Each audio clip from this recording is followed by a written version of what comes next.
Hello, I'm offering the astrology report for the new moon, which is coming on Friday, 2:31 p.m. Central Time on October 16th, 2020.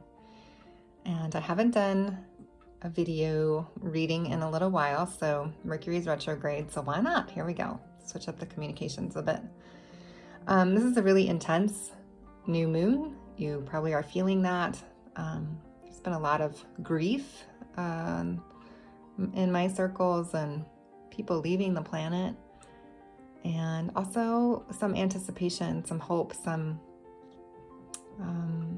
big transformative energies coming up as we are heading into some of the darkest days of the year. So there's some intense conjunctions and aspecting that's happening for this new moon.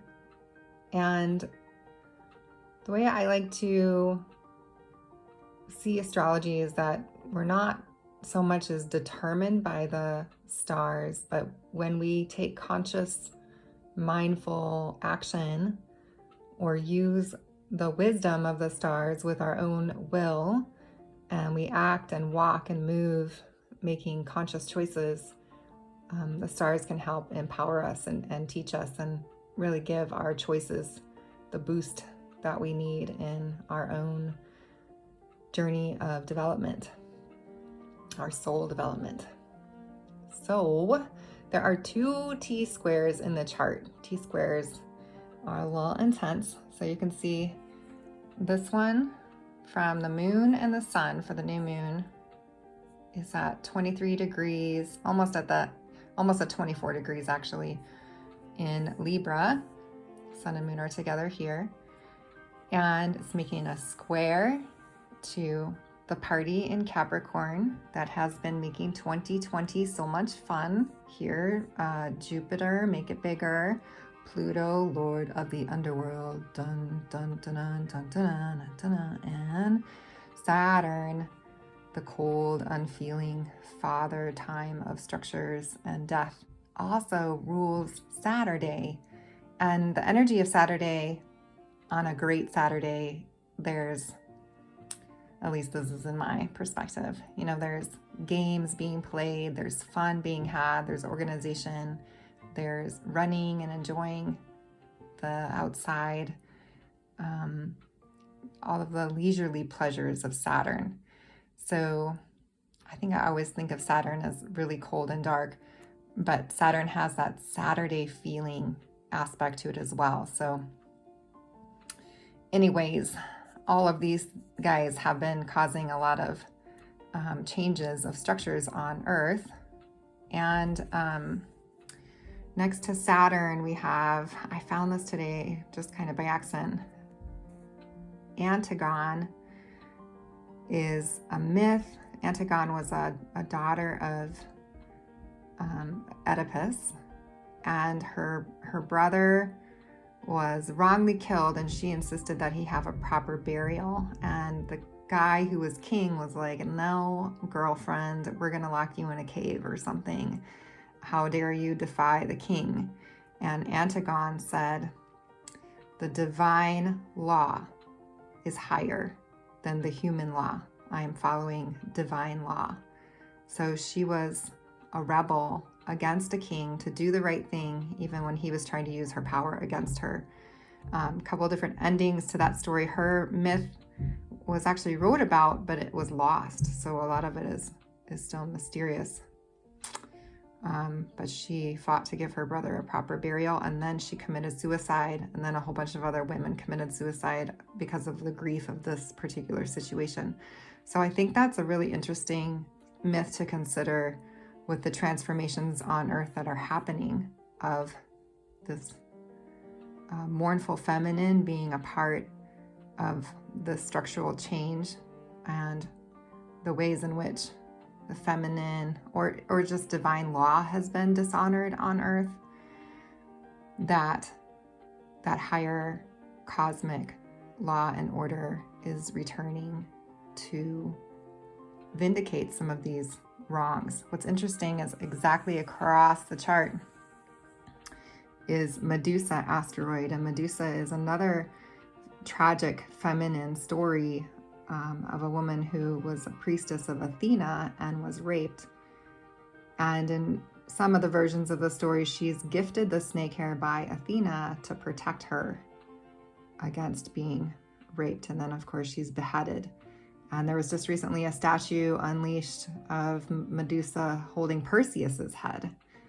And I feel like the higher transformative path is maybe we should stop cutting each other's heads off. Or maybe we don't need the heads at all. Maybe we just need to go into the heart. That's my mom advice. All right, so here's the T-square, sun and moon, this party. And, oh, look, it's Mars. Good old Mars here. Mars is in retrograde still, and when Mars is squaring all of this stuff, it can really bring a lot of fire to those changing structures on Earth. We also have the sun heating it up here, and this means that the sun and moon are opposite Mars. Mars is at 20 degrees, the sun and moon is at 23, 24. So that's a lot of fire being drawn to this particular point in the chart. What's interesting though is if we read the chart as if this is an event happening at a certain time, it's happening in the house of self. So ideally this transformation is an inner transformation. So try to take those projections off of the screen right now and all the political mayhem and bring it back to the story and the truth of the heart. Okay, so there's that T-square. The other T-square in the chart is here with Neptune in Pisces, kind of working on the illusions and delusions and fantasies, and also mysteries and spirituality. And its higher octave, Pisces, is really bringing us into our spiritual liberation. But we're moving out of an age of Pisces where for a long time humanity kind of feigned obedience to whatever structures there were. There was a lot of fantasies that were kind of, okay, sure, we'll go along with this idea of salvation or idea of community outwardly, but inwardly we're going to continue with our own private devotion. So we're moving into an age of Aquarius where Ceres, the mother, Demeter is her Roman aspect, just moved into Aquarius. So the mother aiding in those Aquarian mysteries of being a water bearer, of the air being able to mix with the water element. The water element is associated with the second chakra, birth in the womb. And so it's a higher octave of Aquarian energy than I think people are, when they start to think really apocalyptic, doom, gloom with all the technology. I think that's a lower path than we're called to take. I think this is about using technology in a sacred way that honors the human being and brings out our potential. And with the mother here preparing this house, because soon Saturn and Jupiter are going to have a conjunction at 0 Aquarius on the winter solstice this year. And that happens once every 20 years and not necessarily on the solstice. So this year, that's a very important conjunction, and it usually heralds an age of change, and it's considered to be good luck. So my sense is that things are going to really shift for human prosperity and a more Aquarian age after this winter solstice event. So hang in there, everyone, through these T-squares. Okay, the other one over here. I got distracted. Here's Neptune hitting the north node of human destiny right now at 21 degrees in Gemini. And this is squaring. So Neptune is making it challenging for us to hit that mark right now. Lots of fantasies and stories to weave through in determining what this destiny path looks like.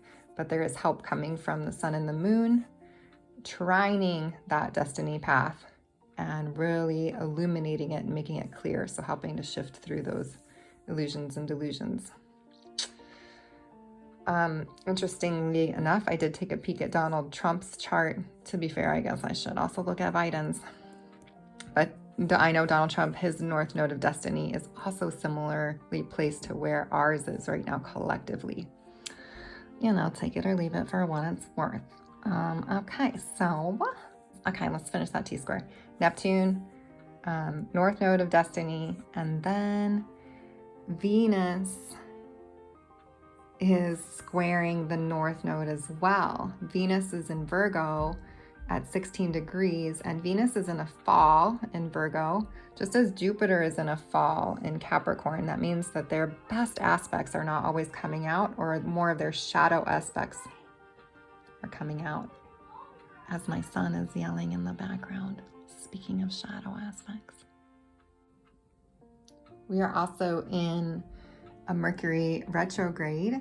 Mercury is here in Scorpio, and it just started its retrograde at 11 Scorpio, and it's going to go all the way back here, I think about to where the sun and the moon are right now. I can't remember if it's 24 or 25 degrees. So Mercury is going to go back into Libra, and it's going to finish its retrograde on November 3rd. So that's how you know the universe has a sense of humor. These last degrees of Libra is about finding that balance of sacred relationship. So he or she, Mercury is both masculine and feminine, revisit issues of sacred balance, because it's going to cross Juno first, and then it's going to come back and consider those topics in Libra. And it's also going to cross, again, the sun and the moon coming up shortly. So an intense Mercury retrograde to consider the ways in which we communicate with one another, and also the ways, because Mercury is in Scorpio, the communication that happens non-verbally on other dimensions or deep within, and how we can clarify our communication right now to express our more whole self. Okay. So the other interesting things going on in the chart is, we have the Venus-Neptune opposition, Moon and Sun opposite Mars, and then we have Juno, Hera is her Greek counterpart, goddess of marriage and sacred Hieros Gamos, opposite Neptune. So those opposites are like this real stretch, and consider this perspective and this perspective, these two truths on either side of a pendulum. I made a trine in the chart because the sun and moon are here, and so that definitely is going to highlight Ceres, and it's trining the North Node. And because the sun and moon have like a larger span, I wouldn't normally connect these two together because they're 7 degrees apart, but because the sun and the moon is in shining light there, I did make that air trine. And that really gives support to the feminine, water-bearing, Aquarian age energy and hitting our destiny. So that trine is making a kite. So it's 2 sextiling conjunctions at the back of the triangle, which helps the energy flow effortlessly in this direction. And this is taking us into noble Leo, and it's taken to the vertex. The vertex is a cosmic doorway, and it's 22, a goddess number here. We've got Vesta, the sacred fires, just finishing up the last degrees of Leo. And the Sabian for this symbol reads, a carrier pigeon completes sending messages. So it almost sounds like, to me, I see the Holy Spirit as a deliverer of good messages or good news, but a completion of the message, which would also signify like a completion of the Piscean age, or a completion of some great work that Mercury is up to in completing the message. The message has been received. the other trines that are happening is Mars is at 20 degrees from fiery Aries, trining up here, also helping hit that vertex mark. Eris, goddess of chaos, is also helping hit the vertex. And then Black Moon Lilith, the void, the great mother, the great yoni, right at the last degrees of Aries. She's about to go into Taurus for 9 months. So she's been here in Aries for 9 months. Now she is trining Vesta here at the last degrees of Leo. So there's a lot of trining support helping us hit this vertex, this noble completion of a message delivery of a pigeon. Actually, doves are pigeons. They're the same kind of bird. You just have to find a white one, you know. So that's the cosmic doorway for this event. So new moons are a time when we can start something or just be deeply reflective about what is coming up in this intense darkness, looking into the darkness with courage, looking into our unconscious with courage, looking into the face of our shadow with courage, and using those hard things that we have to face in our life to become more wise and more present and more compassionate. As we develop that compassion for ourselves, we can extend more to others. So the Sabian for the sun and the moon is a third wing on the left side of a butterfly. And I like this degree because it talks about how something that is maybe deformed or not normal is in this degree of Libra, and it's talking about balanced and its unique expression.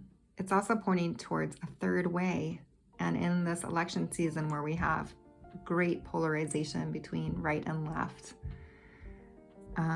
we're asked to consider, what does a unique butterfly mean to us? What message does it have for us of being unique and finding a third way between the polarity, and being mindful to not get tricked to becoming too polarized, because then you flip very quickly to the other side.